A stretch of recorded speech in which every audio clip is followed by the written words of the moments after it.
भगवान शिव की थी 4 पत्नियां। हिंदू पुराणों में भगवान शिव के जीवन का जो चित्रण मिलता है वह बहुत ही विरोधाभासिक और न समझ में आने वाला लगता है, लेकिन शोधार्थियों के लिए यह मुश्किल काम नहीं है। हालांकि समाज के मन में उनके नाम, जीवन और अन्य बातों को लेकर कोई स्पष्ट तस्वीर नजर नहीं आती। पुराणों को पढ़ने पर पता चलता है वह कि सदाशिव और महेश दोनों अलग अलग सत्ताएं थी। शिव के जिस निराकार रूप की चर्चा की जाती है, दरअसल वे पार्वती के पति नहीं है, वे तो परब्रह्म सदाशिव है। उसी तरह शंकर को ही महेश कहा गया है।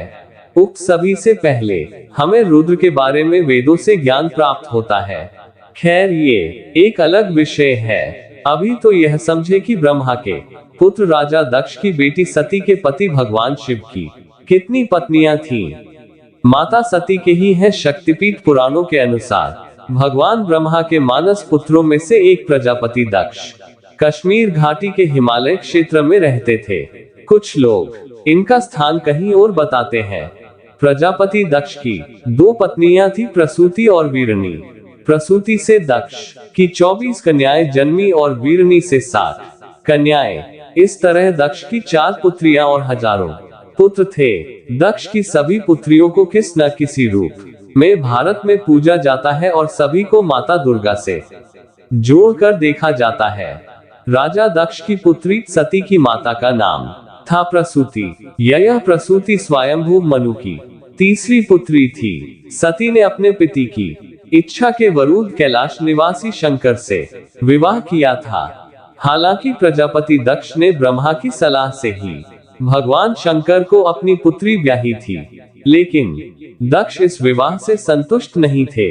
दक्ष ने एक विराट यज्ञ का आयोजन किया, लेकिन उन्होंने अपने दामाद और पुत्री को यज्ञ में निमंत्रण नहीं भेजा। फिर भी सती अपने पिता के यज्ञ में पहुंच गई, लेकिन दक्ष ने पुत्री के आने पर उपेक्षा का भाव प्रकट किया और शिव के विषय में सती के सामने ही अपमानजनक बातें कही।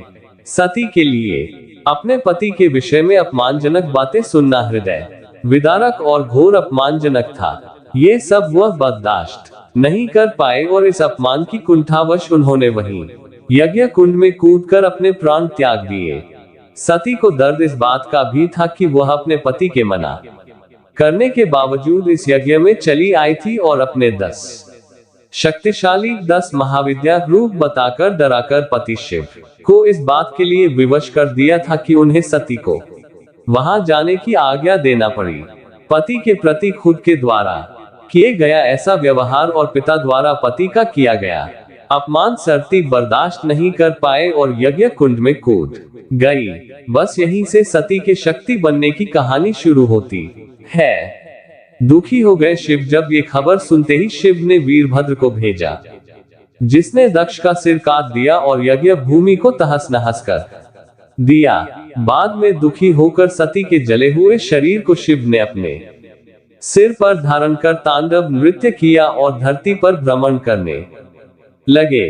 पृथ्वी समेत तीनों लोकों को व्याकुल देखकर भगवान विष्णु ने अपने सुदर्शन चक्र द्वारा सती के शरीर के टुकड़े करने शुरू कर दिए।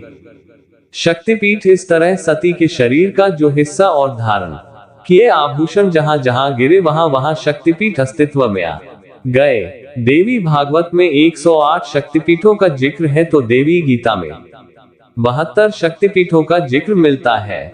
देवी पुराण में 51 शक्तिपीठों की चर्चा की गई है। वर्तमान में भी 51 शक्तिपीठ ही पाए जाते हैं, लेकिन कुछ शक्तिपीठों का पाकिस्तान, बांग्लादेश और श्रीलंका में होने के कारण उनका अस्तित्व खतरे में है। दूसरी पत्नी गणेश और कार्तिकेय की माता पार्वती दक्ष के बाद सती ने हिमालय के राजा हिमवान और रानी मैनावती के यहाँ जन्म लिया। मैनावती और हिमवान को कोई कन्या नहीं थी, तो उन्होंने आदिशक्ति की प्रार्थना की। आदिशक्ति माता सती ने उन्हें उनके यहाँ कन्या के रूप में जन्म लेने का वरदान दिया। दोनों ने उस कन्या का नाम रखा पार्वती। पार्वती अर्थात पर्वतों की रानी। पार्वती को ही गौरी या महागौरी कहा जाता है। कुछ विद्वान मानते हैं कि इन्हें ही उमा कहा गया है। इसी को गिरिजा, शैलपुत्री और पहाड़ों वाली रानी कहा जाता है। माता पार्वती ने ही शुंभ निशुंभ महिषासुर आदि असुरों का वध किया था और इनको की नवदुर्गा के रूप में प्रतिष्ठित किया गया है। हालांकि आदि दुर्गा माता को परब्रह्म सदाशिव की अर्धांगिनी के रूप में चित्रित किया गया है, जो ब्रह्मा विष्णु और महेश के माता पिता हैं। उक्त दुर्गा के रूप में ही माता पार्वती को भी चित्रित किया गया है। माना जाता है कि जब सती के आत्मदाह के उपरांत विश्व शक्तिहीन हो गया, उस भयावह स्थिति से त्रस्त महात्माओं ने आदिशक्ति देवी की आराधना की।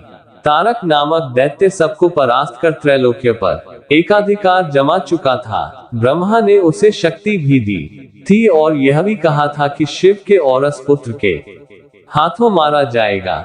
शिव को शतक्तिहीन और पत्नीहीन देखकर तारक आदि दैत्य प्रसन्न थे।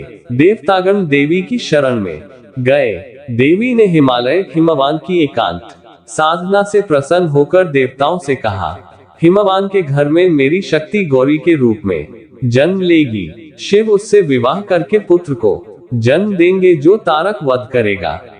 भगवान शिव को पति के रूप में प्राप्त करने के लिए उन्होंने देवर्षि के कहने मां पार्वती वन में तपस्या करने चली गई। भगवान शंकर ने पार्वती के प्रेम की परीक्षा लेने के लिए सप्तऋषियों को पार्वती के पास भेजा। सप्तऋषियों ने पार्वती के पास जाकर उन्हें हर तरह से यह समझाने का प्रयास किया कि शिव औघड़, अमंगल, वेशभूषाधारी और जटाधारी है। तुम तो महान राजा की पुत्री हो, तुम्हारे लिए वह योग्य वर नहीं है। उनके साथ विवाह करके तुम्हें कभी सुख की प्राप्ति नहीं होगी। तुम उनका ध्यान छोड़ दो। अनेक यत्न करने के बाद भी पार्वती अपने विचारों में दृढ़ रही। उनकी दृढ़ता को देखकर सप्तऋषि अत्यंत प्रसन्न हुए और उन्होंने पार्वती को सफल मनोरथ होने का आशीर्वाद दिया और वे पुनः शिवजी के पास वापस आ गए। सप्तऋषियों से पार्वती के अपने प्रति दृढ़ प्रेम का वृतांत सुनकर भगवान शिव अत्यंत प्रसन्न हुए और समझ गए कि पार्वती को अभी में अपने सती रूप का स्मरण है। सप्तर्षियों ने शिवजी और पार्वती के विवाह का लग्न मुहूर्त आदि निश्चित कर दिया। निश्चित दिन शिवजी बारात लेकर हिमालय के घर आए। वे बैल पर सवार थे। उनके एक हाथ में त्रिशूल और एक हाथ में डमरू था। उनकी बारात में समस्त दैत्य और देवताओं के साथ उनके गण, भूत, प्रेत, पिशाच आदि भी थे। सारे बाराती नाच गा रहे थे। यह बारात अत्यंत ही मनोहारी और विचित्र थी। इस तरह शुभ घड़ी और शुभ मुहूर्त में शिव और पार्वती का विवाह हो गया और पार्वती को साथ लेकर शिवजी अपने धाम कैलाश पर्वत पर चले गए। मान्यता अनुसार राजा हिमवान ने पार्वती के मन की इच्छा जानकर एक पुरोहित और एक नायक को कैलाश पर्वत भेजकर शिव से अपनी पुत्री का विवाह प्रस्ताव भेजा। शिव के पास विवाह का प्रस्ताव लेकर पहुंचे। पुरोहित और नायक के सामने शिव ने अपनी निर्धनता और साधुता इत्यादि की ओर संकेत करके कहा कि इस विवाह के औचित्य पर पुनः विचार करना चाहिए। पुरोहित के बार बार आग्रह पर शिव मान गए। शिव ने पुरोहित और नायक को विभूति प्रदान की। नायक ने वह विभूति मार्ग में ही फेंकते हुए क्रोधित भाव से पुरोहित से कहा, बैल वाले अवधूत से राजकुमारी का विवाह पक्का कर आए हो, तुम्हें कुछ तो सोचना था। नायक ने ऐसा ही कुछ जाकर राजा से कह सुनाया।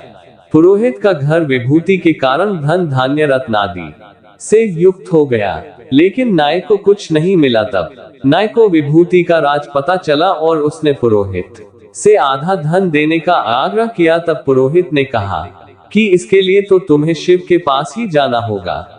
इधर नायक से शिव की दारिद्र्य इत्यादि के विषय में सुनकर हिमवान राजा ने शिव के पास संदेश भिजवाया कि वह बारात में समस्त देवी देवताओं सहित पहुंचे। इसके पीछे कारण था कि पता चल जाता कि शिव की शक्ति कितनी है। शिव हंस दिए और राजा के मिथ्याभिमान को नष्ट करने के लिए विवाह के पूर्व उन्हें अपनी माया दिखाए और उनके दम तोड़ा।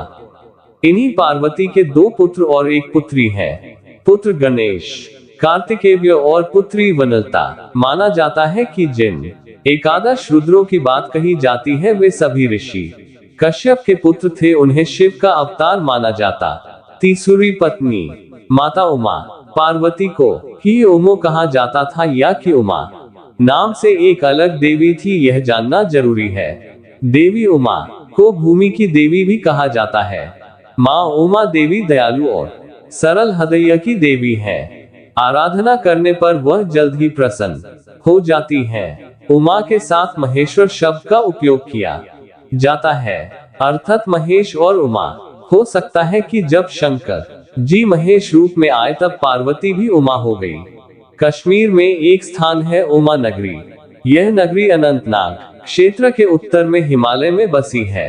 यहाँ विराजमान है उमा देवी। भक्तों का ऐसा विश्वास है कि देवी स्वयं यहाँ एक नदी के रूप में रहती है, जो ओंकार अर्थात संपूर्ण विश्व का आकार बनाती है, जिसके साथ 5 झरने भी हैं। माना जाता है कि उमा देवी उत्तराखंड की थी। उत्तराखंड में चमोली जिले के कर्णप्रयाग नामक स्थान पर उनका एक पौराणिक मंदिर भी बना हुआ है। स्थानीय लोगों की मान्यता अनुसार दिमरी जाति के लोगों को उमा देवी के मायके वाला माना जाता है, जबकि कापरेपट्टी के शिव मंदिर को उनका ससुराल समझा जाता है। भगवान शिव की चौथी पत्नी मां महाकाली। भगवान शिव की चौथी पत्नी मां काली को माना जाता है। काली ने भयानक दानवों का संहार किया था। वर्षों पहले एक ऐसा भी दानव हुआ जिसके रक्त की एक बूंद अगर धरती पर गिर जाए तो हजारों रक्त बीज पैदा हो जाते थे। इस दानव को खत्म करना किसी भी देवता के वश में नहीं था। तब मां काली ने इस भयानक दानव का संहार कर तीनों लोगों को बचाया था। रक्तबीज को मारने के बाद भी मां का गुस्सा शांत नहीं हो रहा था। तब भगवान शंकर उनके चरणों में लेट गए। गलती से मां काली का पैर भगवान शिव के सीने पर पड़ गया। इसके बाद उनका गुस्सा शांत हुआ। मां काली को शिव पर पैर रखने का पश्चाताप हुआ और इस महापाप के कारण ही उन्हें वर्षों तक हिमालय में प्रायश्चित के लिए भटकना पड़ा था। व्यास नदी के किनारे जब माता काली ने भगवान शिव का ध्यान किया तो आखिरकार भगवान शंकर ने उन्हें दर्शन दिए और इस तरह से मां काली को भूलवश हुए अपने महापाप से मुक्ति मिली। देवभूमि हिमाचल के कांगड़ा परागपुर में ये स्थान अब कालीनाथ कालेश्वर महादेव के नाम से जाना जाता है। गुजरात में माता महाकाली का मुख्य स्थान है। यह मंदिर गुजरात की प्राचीन राजधानी चंपारण के पास स्थित है, जो वडोदरा शहर से लगभग 50 किलोमीटर दूर है। अब इसे पावागढ़ क्षेत्र कहा जाता है। पावागढ़ मंदिर ऊंची पहाड़ी की चोटी पर स्थित है। काली का दूसरा मंदिर उज्जैन में और तीसरा मंदिर कोलकाता में है। समाप्त।